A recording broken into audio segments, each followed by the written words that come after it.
galetes necessitarem farina, Nesquik, sucre, mantega i 2 ous.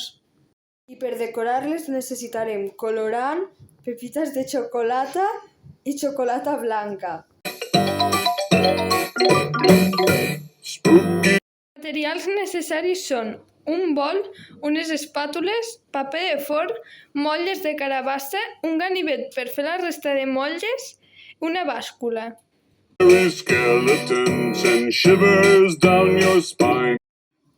Primer de tot tenim de pesar la mantega, que són 250 grams. A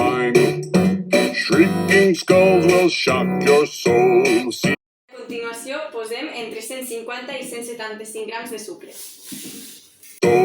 Passem la mantega i el sucre amb les mans. I afegirem 2 ous. I ara afegim 500 grams de farina.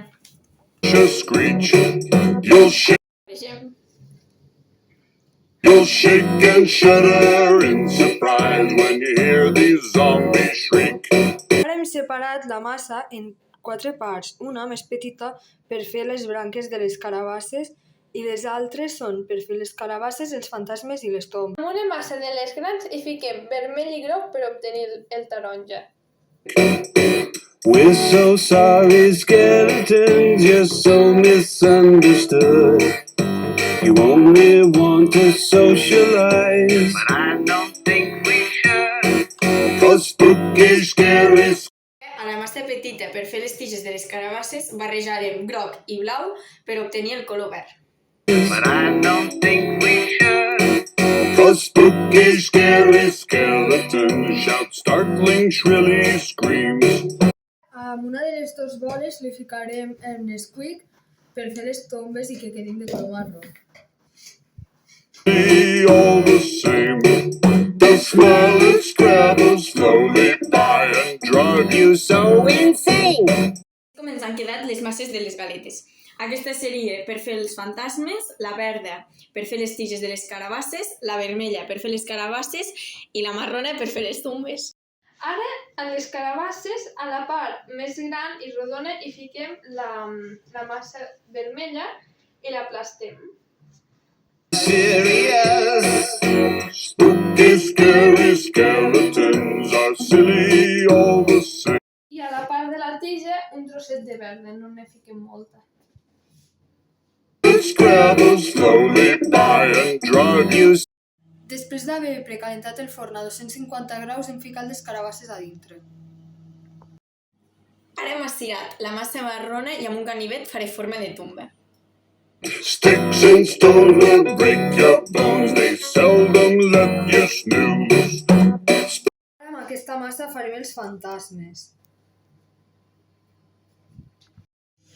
Després de 10-15 minuts hem tret les primeres carabasses del foc. Aquest ha sigut el primer resultat. I ara al forn hi hem ficat les tombes i alguns fantasmes. Ara hem posat xocolata blanca desfet dintre el bol amb un got d'aigua al costat, durant 1 minut. Ara hi hem tret la resta de galetes que ens han sortit. Al final la xocolata l'hem tingut de ficar 2 minuts i mig. I ara pintarem els fantasmes.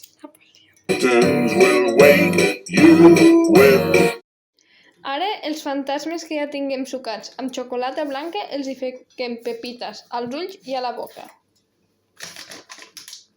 D'aquesta manera.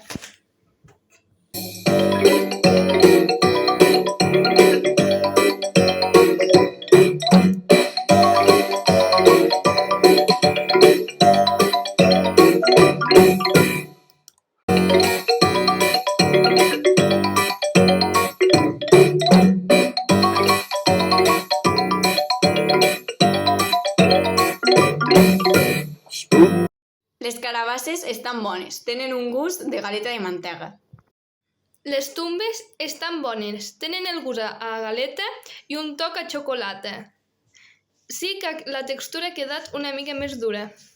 Els fantasmes estan molt bons, tenen gust de galeta amb una mica de xocolata blanca i xocolata negra. And shivers down your spine.